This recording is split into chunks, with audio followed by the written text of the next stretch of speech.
दोस्तों नमस्कार, मैं इस वक्त दिल्ली एयरपोर्ट पर हूं और इसकी वजह ये है कि आज एक ख़ास मेहमान हमारे साथ जुड़ रहे हैं।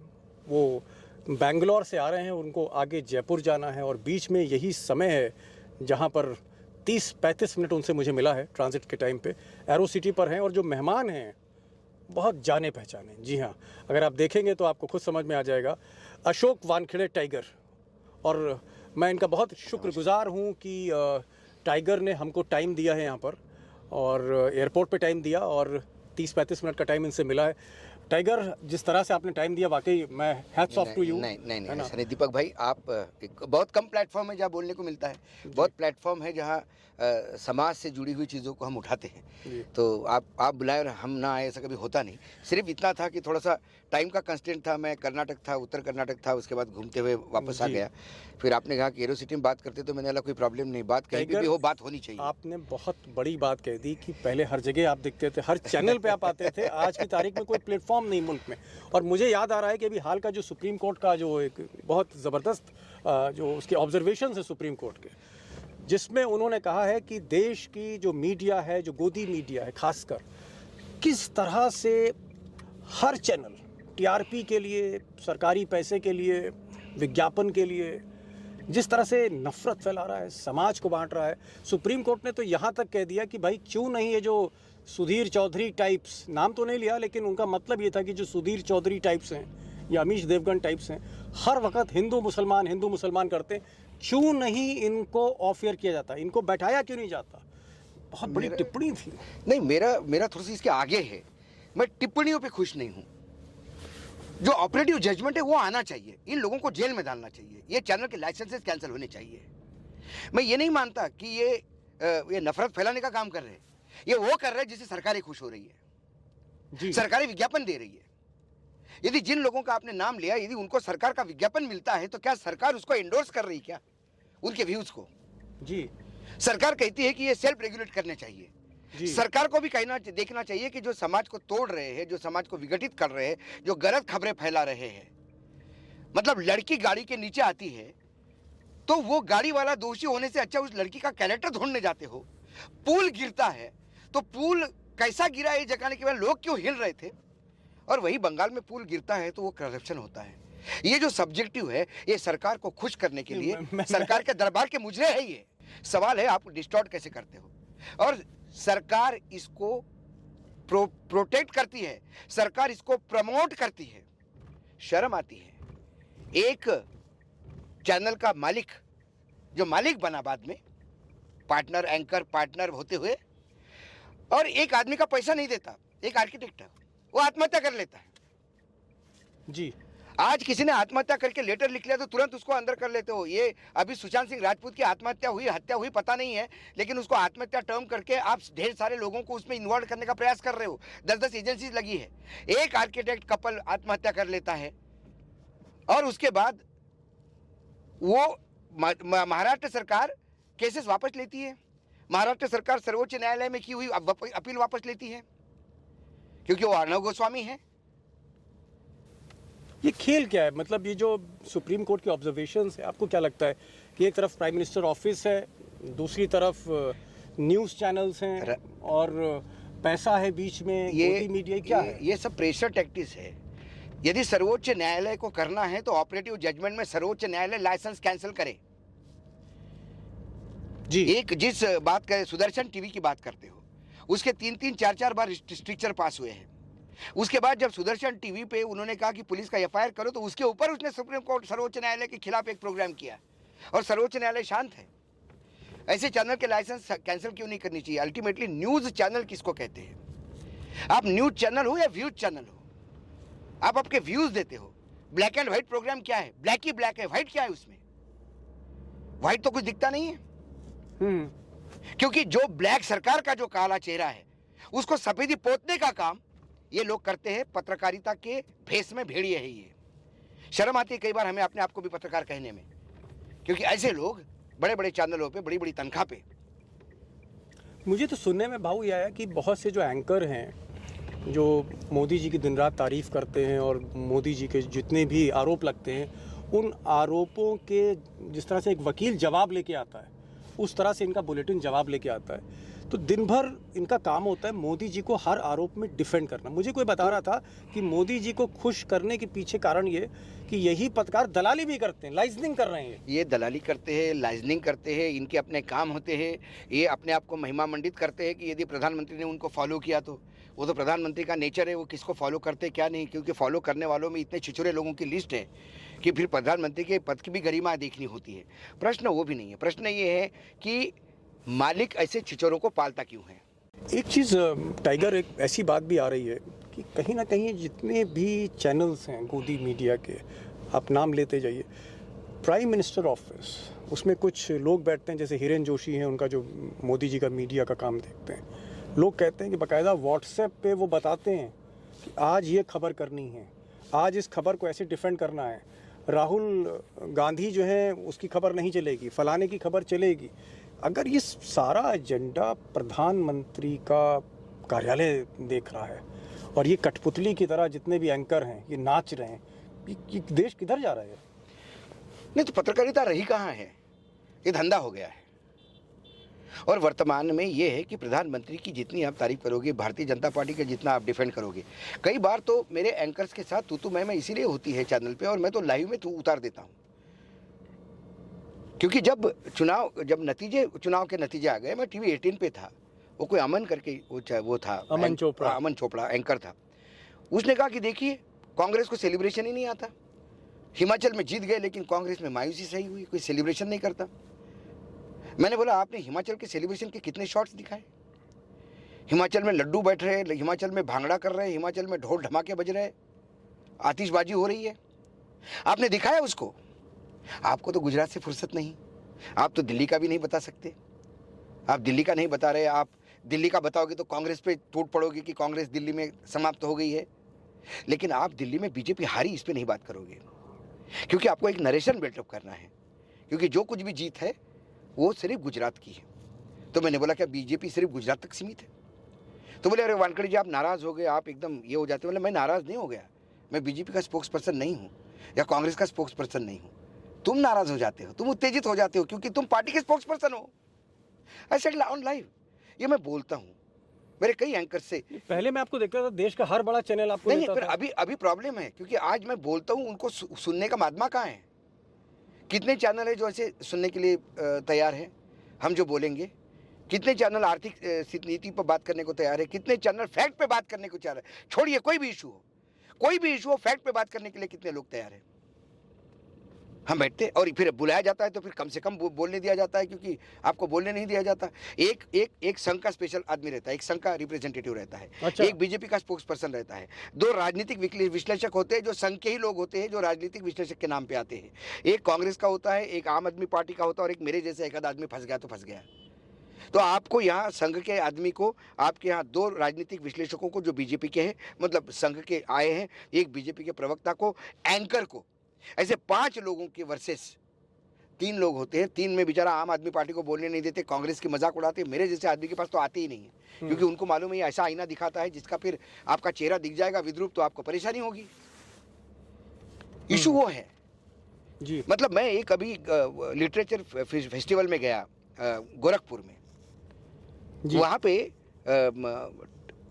नवभारत टाइम्स जो टीवी है, नवभारत टीवी, उसका एक एंकर था, फेमस एंकर, वो कोई पाठशाला नाम का कई कार्यक्रम चलाता है ना, सुशांत नाम है शायद उसका जी।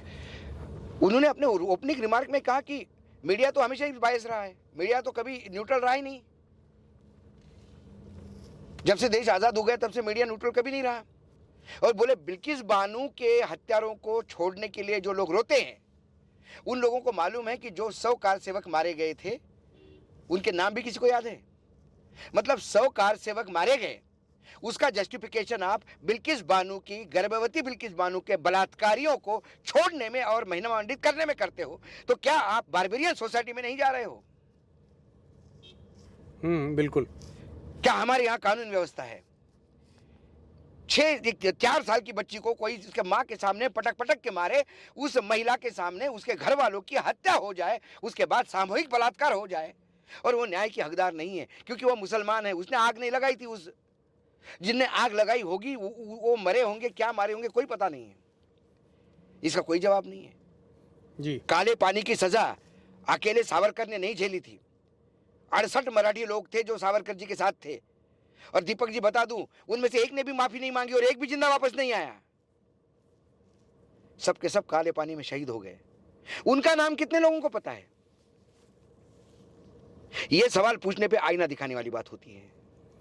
लेकिन ये जो मालिक हैं, खासकर जो टीवी चैनल के मालिक हैं, जैसे रजत जी हैं, एक टाइम पे तो रजत शर्मा का बड़ा नाम था कि साहब बड़े जो है एग्रेसिव पत्रकार है, वो कहाँ गई पत्रकारिता? रजत शर्मा इसलिए पत्रकारिता में जिंदा है क्योंकि कांग्रेस ने वो काम नहीं किया जो बीजेपी अभी कर रही है। कांग्रेस उसी टाइम यदि टाइट कर देती तो रजत शर्मा जर्नलिज्म छोड़ के कब दूसरा काम कर चुके होते, लेकिन कांग्रेस ने हमेशा जगह दी। कांग्रेस के पीरियड में ही रजत शर्मा फल फूले। जी, लेकिन आज तक तो बहुत, मैंने भी वहाँ 15 साल काम किया है, आज तक मैं अरुण पुरी और जो पुरी फैमिली है वो तो बहुत ही निष्पक्ष एक ज़माने में हुआ करती थी, लेकिन मैं देखता हूँ कि हर कवर स्टोरी मोदी जी पे होती है। हर बार कहते हैं कि मोदी जी सबसे powerful man of the year. पैसा किसको अच्छा नहीं लगता? मैंने कहा ना आपको, ये बिजनेस है, this is business. Channel and media houses are a business, they no more have any social responsibility. तो हम लोग क्या बेवकूफ़ हैं जो मतलब इतना रिस्क लेके खबर कर रहे हैं? नहीं तो हमको तो मैंने बोला ना, पीले चावल आपको देने कोई नहीं आया था, मुझे देने कोई नहीं आया था। We are in journalism by choice, we are in journalism with a mission. इसलिए जब यूपीए की सरकार होती है तो हम उस सरकार पे सवाल उठाते हैं तो भाजपा वाले कहते हैं कि इनके से बढ़िया देखे वरिष्ठ पत्रकार अशोक वानखड़े ईमानदार है, क्या बात कर रहा है। देखिए 2G पे बात कर रहा है अशोक जी, कोयला घोटाले पे बात कर रहा है अशोक जी, आप जवाब दीजिए उसका। आज अशोक जी कांग्रेसी हो गया क्योंकि मैं उनको सवाल पूछता हूं। अशोक जी बदले नहीं हैं, दीपक शर्मा नहीं बदला है, टेबल उधर बदल गई सर। आप विपक्ष में थे, आप सत्ता में आ गए हैं, आपकी जवाबदेही है जो आप नहीं दे रहे हैं, इसलिए आपको तकलीफ हो रही है। मुझे याद आ रहा है कि जब सलमान खुर्शीद का मैंने और मेरी टीम ने स्टिंग किया था और एक्सपोज किया था सलमान खुर्शीद को, यही अर्नब गोस्वामी सलमान खुर्शीद को डिफेंड कर रहे थे। तब उनके दलाल, सरकार उस वक्त कांग्रेस की थी। ये सत्ता के दलाल है, इनका कोई माय बाप नहीं। हम सत्ता के दलाल नहीं हैं, हम जनता के प्रति, इस देश के प्रति समर्पित हैं। यदि जनता का नुकसान होता है, यदि देश का नुकसान होता हमें दिखाई देता है तो हम आवाज उठाते हैं। जनता की पीड़ा यदि दिखाती है तो मैं आवाज उठाऊंगा। 81 करोड़ लोग आज 5 किलो के अनाज पे यदि जिंदा रहते हैं तो मैं आवाज उठाऊंगा। दीपक जी कभी 5 किलो अनाज जो मिलता है ना, ला के देखिए घर में। हम 5 किलो अनाज करते हैं ना जी। किसी से, जिसको 5 किलो अनाज मिल गया उसके घर से 1 किलो गेहूं ले आइए, पैसे दीजिए उसको 1 किलो के, उसकी रोटी बना के खाइए आप, आपको समझ में आ जाएगा देश की स्थिति में है। खुद शरबती गेहूं की रोटियां खाने वाले 81 करोड़ की दुहाई देते हैं। 81 करोड़ लोगों को हम खाना खिला रहे हैं। क्या खिला रहे हैं आप? देखा आपने कभी जाके? बाबू एक चीज़ आपसे और मैं पूछना चाह रहा था, और मैं, क्योंकि आप कई ओपिनियन पोल्स में बैठते आए हो पिछले 10-15 साल में टीवी चैनल्स में, और ये जो एग्जिट पोल वगैरह आते हैं, अभी जैसे हिमाचल का चुनाव हो रहा था और गुजरात का चुनाव था, हिमाचल के चुनाव में बहुत से ऐसे चैनल थे जिन्होंने दिखाया कि BJP neck and neck fight कर रही है, और बहुत से चैनल्स ने कहा कि साहब बीजेपी हिमाचल भी जीतेगी और गुजरात भी जीतेगी, और एमसीडी में भी उनको बहुत वो दिखा, लेकिन पता लगा जब नतीजा आया तो हिमाचल प्रदेश में बीजेपी मुंह के बल गिर गई। देखिए, तो ये ओपिनियन पोल क्या मैनेज होते हैं? Poll is a tool for propaganda. जी। देखिए, ओपिनियन पोल से आप एक माहौल बनाने का प्रयास करते हो। हमारे यहाँ हमेशा 2 से 3% मत जो है वो फेल सीटर होते हैं। उनका होता है कि कोई जीतने वाले को दे दो यार, वोट वेस्ट नहीं करो। ये नया मतलब सोच क्यों है पता नहीं, वेस्ट हो जाता वोट, जीतने वाले को दो। तो उन लोगों के माइंड सेट पे ये लगातार बम्बार्डिंग किया जाता है, ये जीत रही है, ये जीत रही है, ये जीत रही है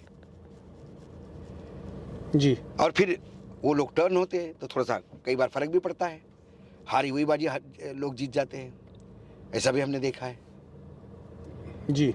और कई बार ऐसा होता है कि लोग नहीं सुनते, तब इनकी क्रेडिबिलिटी क्या है? मतलब कई बार मुझे ताजुब लगता है कि वो बड़े उतने ही उत्साह से वो डिफेंड भी करते हैं अपने आप को जी, कि हमारा जो वोट शेयर है वो कैसा गड़बड़ा गया और क्यों गड़बड़ा गया। मैं अभी सुदर्शन टीवी पर भी बात करूंगा कि सुदर्शन टीवी जिस तरह से एक प्रोपोगंडा कर रहा है, और सुप्रीम कोर्ट हो, दिल्ली पुलिस हो, उसके एंकर, उसके मालिक के साथ कैसे दबते हैं, इस पर बात करूंगा। एक छोटा सा मैं कह रहा हूँ 1-2 मिनट का बस ब्रेक, जो आपके लिए सिर्फ 2 सेकंड का होगा, तुरंत हाजिर हो रहा हूँ मैं।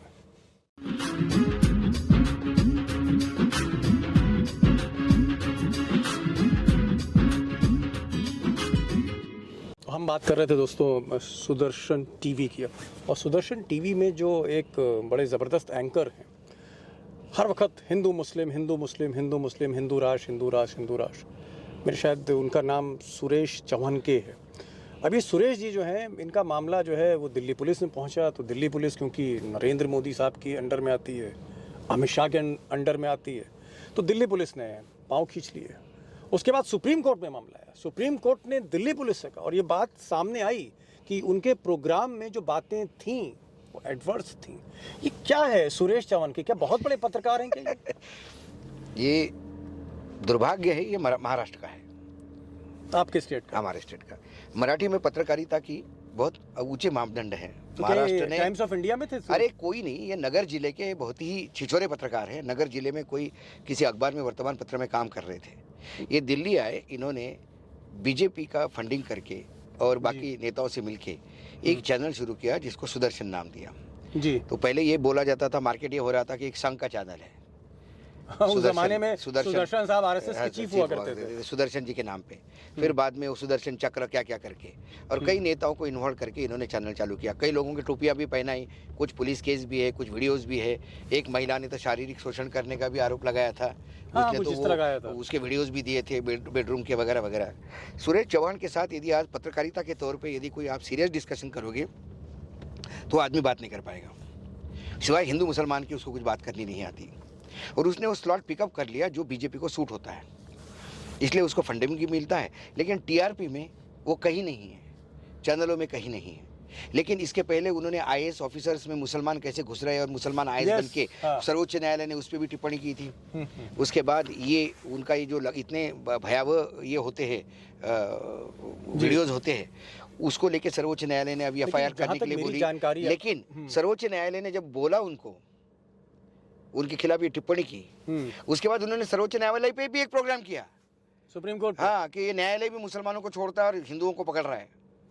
इतनी हिम्मत कैसे? हिम्मत नहीं, क्योंकि एक्शन कोई लेता नहीं। एक बार सर्वोच्च न्यायालय ऑपरेटिव जजमेंट दे स्ट्रिक्चर्स के बजाय। यदि 2 चैनल के लाइसेंस कैंसिल हो जाते हैं जी सर्वोच्च न्यायालय से जी, बाकी एक लाइन में सही हो जाएंगे। हमारे यहाँ प्रॉब्लम है, नेता भी बोलता है, न्यायालय भी बोलता है, और ये लोगों तो लगातार बोल रहे हैं, हम भी बोल रहे हैं, एक्शन कोई नहीं कर रहा है। सर्वोच्च न्यायालय को ये नहीं चाहिए कि इनको ऑफ एयर करे, सर्वोच्च न्यायालय को चाहिए the licence of this channel has been suspended forever जी, और मालिकों पे कार्रवाई होनी चाहिए। मालिकों पे कार्रवाई होनी चाहिए। 2 लोग जेल में चले गए, बाकी लोग लाइन पे सड़क खड़े हो जाएंगे। कैसे हिंदू मुसलमान करते हैं जी। तो ये जो सब्जेक्टिव चीजें हैं, इन लोगों की वजह से चीजें एकदम डिस्टॉर्ट होती है। आपने इतने साल टेलीविज़न में काम किया, न्यूज़ जर्नलिज्म में रहे, प्रिंट में रहे, हर चैनल में आप आते थे, अब नहीं आते हैं आप, खैर जब से सरकार आई है। जैसे लोग कहते हैं सुधीर चौधरी के बारे में मैंने सुना है कि साहब एक आज तक में जो कलीपुरी हैं, उन्होंने कहा कि ऐसा पत्रकार तो बहुत मुश्किल से पैदा होता है। मतलब जैसे उनका ये कहना हो कि आज की तारीख में सुधीर चौधरी से बड़ा कोई पत्रकार नहीं, आज तक का कहना है, इसलिए हमने इनको जी से हम आज तक मिल रहे हैं। ये शायद मार्केटिंग की होगी, लेकिन आज तो तक क्या वाकई आज तक के लिए एक बहुत बड़ी आज तक के जो अंदर काम, हिनूर मिल गया सुधीर चौधरी को। देखिए, आप भी आज तक में काम कर रहे थे, मैं भी बहुत सारे लोगों को जानता हूँ। अंदर की बात पूछो तो उस प्रोग्राम का टीआरपी रेटिंग इतना नहीं है जितना होना चाहिए। नहीं तो फिर था क्या, कितना बड़ा आदमी? देखिए क्या होता है, आप कैसे रेट करेंगे सुधीर चौधरी को? एक बात बताऊं, ये नेताओं के रखेल है जो चैनलों में रखते हैं, चैनल पाल रहा है इनको नेताओं की अय्याशी के लिए। अब नेताओं की अय्याशी कौन सी? अय्याशी के मायने शारीरिक सुख नहीं कह रहा हूं मैं, अय्याशी के मायने तुम्हारा जो कुकर्म है उसके ऊपर पर्दा डालना और आपकी लगातार पब्लिसिटी करते रहना। इसलिए नेता फोन करके अपॉइंटमेंट करवाता है चैनलों में। टाइगर, एक चीज़ मैं और देख रहा हूँ, आज की तारीख में जितने भी चैनल्स हैं, 80% चैनल टीवी 18 के हाथ में हैं। टीवी 18 मतलब मुकेश अंबानी आज की तारीख में हिंदुस्तान के सबसे बड़े टाइकून हैं, आप सुपर संपादक कह सकते हैं उनको। और अब गौतम अडानी जो हैं वो भी आ गए हैं, एनडीटीवी उन्होंने ले लिया है, और भी गौतम अडानी चाह रहे हैं टाइम्स ऑफ इंडिया भी उनको मिल जाए, एक और बड़ा अखबार भी मिले, और हो सकता है वो ख़रीदें भी, बातचीत चल रही होगी, इसमें मुझे ज़्यादा जानकारी नहीं है। लेकिन 2014 से पहले जब मोदी जी नहीं आए थे दिल्ली, उससे पहले ना गौतम अडानी की हिम्मत हुई, ना मुकेश अंबानी की हिम्मत हुई। ये सिलसिला 2014 के बाद क्यों शुरू हुआ कि देश का नंबर 1 आदमी उस वक्त मुकेश अंबानी, वो खरीदने लगा सारे मीडिया को, और आज की तारीख में जो नंबर 1 आदमी है वो टीवी सारे चैनल खरीद रहा है। ये जो अडानी अंबानी है, इनकी हिम्मत मोदी जी के आने के बाद क्यों हुई?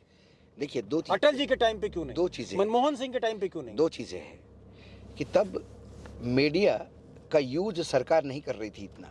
हमने देखा कि नेता का कोई खास आदमी हो तो लोग जाके उसी के चरण छूते हैं कि भैया ये कहो तो नेताजी का काम हो।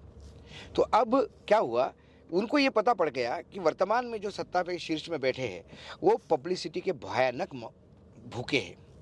उनको 24 घंटा फोटो चाहिए, उनके लिए अच्छी बातें करने वाले चाहिए, उससे वो बहुत खुश होते हैं। तो उनको खुश करने के लिए एक भाटों की टोली पालनी होती है। तो वो भाटों की टोली आपको कहाँ मिलेगी? मीडिया में मिलेगी।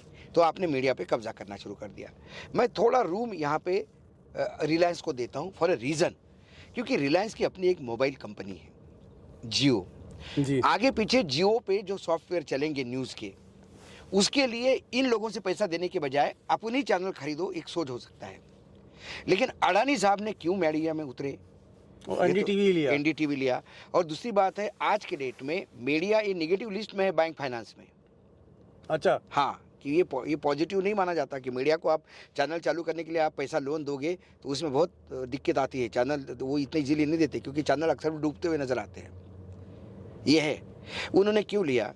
तो अडानी जी का जो चैनल लेने का मकसद ये था कि जब आदमी के पास बहुत ज़्यादा पैसा हो जाता है तो फिर आदमी उच्च नस्लों पर अलग अलग फैंसी डॉग्स पालना शुरू कर देता है कि ये ऑस्ट्रेलिया से मैं ब्रीड लाया हूँ 40 लाख का कुत्ता। अभी हमने नहीं देखा वो केस, वो सुरेश, वो फ्रॉड है, तो उसके मामले में वो उसने पर्शियन बिल्ली जो है 40 लाख रुपए की, एक बिल्ली भी 40 लाख रुपए की हो सकती है, हमारे लिए तो खबर थी। तो ये जो बिल्लियाँ और कुत्ते पालने के जो बड़े शौक हैं, उनमें एक शौक नया शुरू हो गया कि चैनल पालना है। एक चैनल खरीद लो, 50 पत्रकार जिनके नाम है वो तुम्हारे चरणों में रहेंगे, चरण वंदना करेंगे। क्योंकि हमारे यहाँ पत्रकारिता में एसपी सिंह, राजेंद्र माथुर, प्रभात जोशी के साथ वो पीढ़ी खत्म हो गई जिन्हें संपादक कहा जाता है। जो संपादक होते थे, जो मालिक संपादक का एक रिश्ता था, जो संपादक को इज्जत से देखता था कि भैया ये मेरी टैलेंट बैंक है। मतलब आपका मानना है कि अभी आज के संपादक जो है वो टैलेंट बैंक नहीं है। आज के संपादक शार्प शूटर है। उसको मैसेज दिया जाता है कि निपटाओ इसको, कि उसके खिलाफ स्टोरी, अरे ये अपना आदमी है बचाओ इसको, तो कुछ भी करके उसको बचाओ। ये कॉन्ट्रैक्ट किलर हो गए हैं, कॉन्ट्रैक्ट किलर हो गए हैं, सुपारी किलर हो गए हैं। तो इस वजह से ये ऐसा करते हैं। और मेरा दावा है कल यदि सत्ता परिवर्तन, आगे पीछे कोई अमर पट्टा तो लेके बीजेपी नहीं आया है, जिस दिन सत्ता परिवर्तन होगा यही अंबानी के चैनल नई सत्ता के सामने ऐसे नतमस्तक होते हुए दिखाई देंगे। यही अमीश देवगन जोर से चिल्लाते हुए दिखेगा और ब्रेकिंग आ गई है कि राहुल जी अब ये हो गए हैं, और राहुल जी के जो पैर में मोच आई थी वो ठीक हो गई, देश खुश है, खुशियां मना रहा, ये बोलेगा ये। क्योंकि तब शायद हो सकता है यूपीए की सरकार हो तो इनको राहुल राहुल कहना पड़ेगा, तब ये बीजेपी को गाली देंगे। इनका कैरेक्टर सत्ता के साथ बदलता है। मतलब सत्ता से सवाल जो मीडिया को करना चाहिए वो सत्ता के साथ जिसका कैरेक्टर बदलता है, जो सत्ता के दलाल बन के घूम रहे हैं, जो सत्ता के भटेत है, उनसे आप सवालों की अपेक्षा कैसे कर सकते हैं? आपको तो कसीदे पढ़ने हैं जी। एक भाट होता था राज दरबार में, वो तो राजा के कसीदे पढ़ता था कि वो काव्य लिखा जाता था राजा के ऊपर कि राजा ने ऐसा किया, राजा ने ऐसा किया। भले ही राजा शिकार नहीं करके आया, कोई और शिकार मारता था, वो शेर राजा के नाम से चल जाता था कि भैया राजा ने शेर मारा, राजा ने शेर मारा। राजा तो दारू पी के मचान पे सो गए थे, नीचे शेर की शिकार होगी, राजा को उठा के लाए कि भैया ये शेर राजा ने मारा जी। तो ये सिस्टम टोटल बदल गया है। हमारा काम मतलब हमारा इतना ही नहीं है कि जनता के सवाल उठाना, पत्रकारिता को क्रेडिबिलिटी देने का काम भी कहीं ना कहीं करना पड़ेगा। 24 घंटे जो भी आप चैनल लगाइए, उसमें आप नरेंद्र मोदी जी को पूजा करते हुए कहीं मंदिर में देख रहे हैं, कहीं आरती उतार रहे हैं, कहीं भाषण दे रहे हैं, कहीं अपने घर जा रहे हैं। हर वक्त एक मोदी जैसा किरदार जो है वो टीवी चैनल में दिखता है। और उसकी मतलब अगर वो चुनाव के बीच में अगर वो कोई रोड शो कर रहे हैं तो पता लगता है कि चैनल्स की सारी ओबी वैन लग गई। बड़े बड़े रिपोर्टर यहाँ से दिल्ली से जाती हैं, सच के खड़ी हो जाती हैं और वहाँ पर कहती हैं देखिए शेर आया, शेर आया, शेर आया। ये जो 24 घंटे मोदी जो दिखाया जा रहा है, आप खैर पहले तो ऐसा नहीं होता था, लेकिन ये देश को किस तरफ ले जा रहा है? स्तुति नहीं तो क्रेडिबिलिटी आपको लगता है न्यूज़ चैनलों की है? आज आप आम जनता में घूमी है, मैं लगातार भ्रमण कर रहा हूँ, आप भ्रमण करते हैं, लोग आज यदि लोग हमको पूछते हैं, मैं तो किसी टीवी पे नहीं आया हूँ, मैं तो मोदी जी के कसीदे नहीं पढ़ता हूँ, मैं तो सरकार को सवाल पूछता हूँ। इसके बाद लोग पसंद करने वाले लोग हैं। यदि 1 लाख, 2 लाख, 5 लाख लोग देखते हैं, 6 लाख लोग देखते हैं, इसका मतलब वो लोग मूर्ख थोड़ी है कि यूँ ही देख रहे हैं। हम कोई शाहरुख खान थोड़ी है, या हम कोई किसी हीरोइन के साथ थोड़ी ना, मतलब तो आप शर्मा जी कोई हीरोइन है क्या कि अशोक वानखड़े के साथ भाई दीपिका पादुकोण है तो लोग देख ले? या कोई आप अक्षय कुमार नहीं हो कि लोग अक्षय कुमार को देखने के चक्कर में मेरा इंटरव्यू देख ले? जी, हम दोनों ही ऑर्डिनरी लोग हैं। प्रधानमंत्री के तो मन की बात दिखाने वाले 10 चैनल हैं, जनता की मन की बात सुनाने वाला कौन है? बार बार लगता है कि चलो ठीक है, पैसा नहीं मिलता है, हम बहुत कंस्ट्रेंट में जी रहे हैं, लेकिन इतना करते हुए एक सेटिस्फैक्शन है कि जिस प्रोफेशन को हमने अपने साथ रखा है उस प्रोफेशन के साथ जस्टिस कर रहे हैं। आज नहीं तो कल कहीं ना कहीं एक ऊपर वाली अदालत में फेस करना होगा। तब कम से कम हमें इतना विश्वास है कि उस अदालत में ये न्याय ज़रूर होगा कि बंदा पत्रकार बना तो पत्रकारिता करके आया है। इतना विश्वास है। मैं आस्तिक हूँ, भगवान में विश्वास रखता हूँ। आपको लगता है कि जिस तरह से मोदी हैं, अमित शाह हैं, कहीं ना कहीं अगर 24 घंटे आप सरकार की बात करेंगे, उनकी हिमायत की बात करेंगे, उनकी तरफदारी की बात करेंगे, विपक्ष का एक भी नेता जो है उस पर फोकस नहीं रहता है गोदी मीडिया का, क्या गोदी मीडिया को इसके बदले पैसा मिल रहा होगा? उसके पैसा मिल रहा है होंगे? आप देखिए, उनके खिलाफ आप किसी भी जांच नहीं है, ईडी की जांच नहीं है। बीजेपी रूल्ड स्टेट का एडवर्टाइजमेंट का बजट देखिए आप, करोड़ों में पेमेंट हो रहा है इन लोगों को, करोड़ों में पेमेंट हो रहा है जी। ठीक है। उसके बाद आप इनके काले कारनामे देखिए। जरा कोई चैनल इधर उधर होता है, जरा न्यूज़पेपर, भास्कर ने थोड़ा कड़ा लिखना शुरू कर दिया, भास्कर के ऊपर रेड हो गई, भास्कर भी थोड़ा मेल्ट डाउन हो गया। तो ये क्या मतलब एक प्रेशर टैक्टिक सरकार की तरफ से कि अगर तुम थोड़ा सा, जैसे हमने देखा था उत्तर प्रदेश में भारत समाचार था, बहुत अच्छा चैनल है भारत समाचार, उसको जो जिसमें ब्रिजेश मिश्रा साहब, हाँ उन्होंने तो वो थोड़ा सा एंटी योगी और एंटी योगी एंटी बीजेपी नहीं था, वो सरकार पे सवाल उठा रहा था। भारत समाचार। अब यदि योगी की सरकार है, योगी मुख्यमंत्री है, तो मैं अखिलेश को तो नहीं सवाल पूछ सकता ना। आज यदि महाराष्ट्र में किसानों ने आत्महत्या की है, यदि 1 साल में पिछले यदि 11 अकेले उत्तरी विदर्भ में 1174 किसानों ने आत्महत्या की है, तो मैं जाके शरद पवार को तो नहीं पकड़ सकता ना, मैं उद्धव ठाकरे का गला तो नहीं पकड़ सकता ना। 1 साल से यदि सरकार देवेंद्र फडणवीस से, उसी को पूछूंगा ना मैं। मतलब ये बनता तो यही है, आप मुख्यमंत्री हैं, यदि यूपी में लाशें तैर रही है गंगा में, तो इसका जवाब कौन देगा? राहुल गांधी देगा।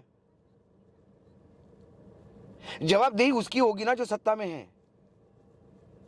एक हम उनको क्यों कहें योगी विरोधी है? उनको योगी से क्या लेना देना? योगी ने घोड़ा मारा था उनका, या मोदी जी ने क्या किया? मेरा नुकसान पर्सनली, आपका क्या नुकसान किया? हम मोदी विरोधी नहीं हैं, हम सरकार को सवाल पूछते हैं जिस सरकार में मोदी मुखिया है। इनकम टैक्स का छापा पड़ गया, भारत समाचार को घेरने की कोशिश की, बहुत क्या है, और दैनिक भास्कर को भी घेरने की कोशिश तो बिल्कुल होता है। तो ये तो भाई देखिए, एजेंसियों का ईडी पीछे लग गई, एजेंसियों का यूज तो खुल के हो रहा है, खुल के हो रहा है। तो हम क्या समझे कि भारत समाचार पर जो कार्रवाई हुई या भास्कर पे कार्रवाई हुई, ये एक मैसेज है कि अगर तुम ये जरा सा बाकी लोगों को मैसेज है कि आप अपने औकात में रहो। अच्छा हुआ क्या, सभी अखबार मालिक और चैनल मालिकों के रेले हैं, सभी ने पैसा इधर लगाया, किसी ने पैसा उधर लगाया, किसी ने कोई काम किया, किसी ने गवर्नमेंट से फेवर लिया जी। जब हुड्डा जी की सरकार थी तो क्या जी टीवी को फेवर नहीं किया उन्होंने, जी टीवी के मालिकों को लैंड में? तो सभी के काले कारनामे कहीं ना कहीं दबे हुए हैं। जिनके काले कारनामे नहीं है वो बोल रहे हैं जी। हम के क्या काले कारनामे हो सकते हैं? ना हमारा खुद का घर है, ना खुद की गाड़ी है, ना कोई बैंक बैलेंस है, ना कोई एफडी है, ना कोई इन्वेस्टमेंट है, ना कोई डायरेक्टर है, ना शेयर होल्डर है। हाँ, तो हम मर्सिडीज में भी नहीं घूम रहे हैं, हम पेंट हाउस में भी नहीं, हम फार्म हाउस भी नहीं ले रहे हैं, क्योंकि वो लेने के लिए मुझे पत्रकारिता की बलि देनी होगी। बिल्कुल, वो नहीं करना चाहता हूँ, ये मेरा चॉइस है। इसके लिए मैं अपने आप को कोई महिमा मंडित नहीं करना चाहता, ये मेरा चॉइस है। मैं कर सकता हूँ, करना को किसने रोका है मुझे? लेकिन नहीं कर रहा हूँ तो ये मेरा चॉइस है। और जब मैं मेरे चॉइस से कोई चीज़ कर रहा हूँ तो ये मेरा अपना डिसीजन है। और यदि मेरा कॉन्शियस डिसीजन है, ऐसा कॉन्शियस डिसीजन ही कहीं ना कहीं पत्रकारिता को जिंदा रखेगा। मैं ये नहीं कहता हूँ कि मैं अकेला हूँ, मेरे जैसे कई लोग हैं, सैकड़ों लोग हैं। फ़र्क इतना है कि मैं कई बार स्क्रीन पे आ जाता हूँ तो लोग पहचानते हैं, लेकिन ऐसे ग्रामीण क्षेत्र में ऐसे लोग, प्रिंट मीडिया में लोग प्रताड़ित हो रहे हैं, लोग जेल में जा रहे हैं, लोगों के ऊपर केसेस चल रहे हैं। और ये सिर्फ ये नहीं, सत्ता में आने वाला हर पक्ष वही कर रहा है अभी, क्योंकि उनको समझ में आ गया मीडिया को रगड़ दो, ये अपने सामने मुजरा करने लगते हैं। यही कारण है कि छत्तीसगढ़ में कांग्रेस की सरकार है लेकिन वहाँ भी प्रताड़ित होता है पत्रकार, बीजेपी की सरकार है वहाँ भी प्रताड़ित होता है पत्रकार। एक पत्रकार सिर्फ इतना लिखता है, सिर्फ अपने ब्लॉग में इतना लिखता है वेबसाइट पर कि कोविड ठीक से हैंडल नहीं कर पाने की वजह से हो सकता है गुजरात का मुख्यमंत्री बदला जाए, और इसके लिए उसको जेल, राष्ट्रद्रोह का मुकदमा होकर उसको जेल डाल दिया जाता है। तो दोस्तों, आपने देखा कि अशोक वानखेड़े साहब ने, टाइगर ने आज टाइगर के अंदाज में बहुत से राज खोले, बहुत ही तल्ख टिप्पणियां इनकी थीं। और ख़ासकर जब इन्होंने कहा कि जो ओपिनियन पोल होते हैं ये मैनेज होता है, इन्होंने ये भी कहा कि जहां तक ऑफ एयर करने की बात है, बेहतर हो कि कुछ चैनल के लाइसेंस रद्द कर दिए जाएं, यहाँ तक ही बोले। और भी एक इशारा इन्होंने किया कि अब इस देश में मीडिया पूरी तरह से गुलाम है, मोदी जी या सरकार में की एकदम गोद में बैठी है या चरणों में। और अगर यही सिलसिला जारी रहा तो हो सकता है आने वाले समय में मेन स्ट्रीम मीडिया, मुख्य धारा की मीडिया, जो बड़े चैनल हैं, जो बड़े अखबार हैं, यहाँ पर पत्रकारिता आप कह सकते हैं कि इतिहास बन जाएगा। भाऊ, आप आए और एक फ़्लाइट से दूसरे फ़्लाइट के बीच में आपने समय निकाला, और ये मेरी खुशकिस्मती है। और आप जैसे जांबाज लोग है ना, जो सच बोलने के लिए मतलब आप टर्मिनल से बाहर निकल आए, फिर आपको दूसरी फ्लाइट पकड़नी। बहुत बहुत शुक्रिया दीपक जी, धन्यवाद। आप हो तो कम से कम बोल सकता हूँ, नहीं तो मेरी भी स्थिति ऐसी हो गई कि दीवारों के सामने बोल के जितनी भड़ास निकालनी है बाथरूम में बोल के बाहर निकलूँ। कम से कम आपका एक प्लेटफॉर्म है जिसको लाखों लोग देखते हैं, और मैं जहाँ भी जाता हूँ, मैंने अभी जब उत्तर प्रदेश में था तो मैंने कहा लोग बोलते थे जी। मैं कर्नाटक में था, मैं कर्नाटक के इंटीरियर तक बालाकोट में गया। बालाकोट में भी मुझे दीपक शर्मा के, क्योंकि किसी ने मुझे कहा टाइगर, तो मैं हंसा, तो बोला दीपक जी के साथ शो हम आपका देखते हैं अशोक जी, अच्छा लगता है। तो रूरल कर्नाटका हो, अर्बन कर्नाटका हो, रूरल यूपी हो या महाराष्ट्र का इंटीरियर हो, यदि लोग आपको देखते हैं तो इसका मतलब लोग पसंद करते हैं, इसलिए देखते हैं। मुझे लगता है सच को पसंद करते हैं, सच को पसंद करते हैं, और आप बोलने का एक चांस देते हैं, आप बुलवाते हैं। तो ये आपकी महानता है कि आप बोलने के लिए प्लेटफॉर्म। बहुत बहुत शुक्रिया।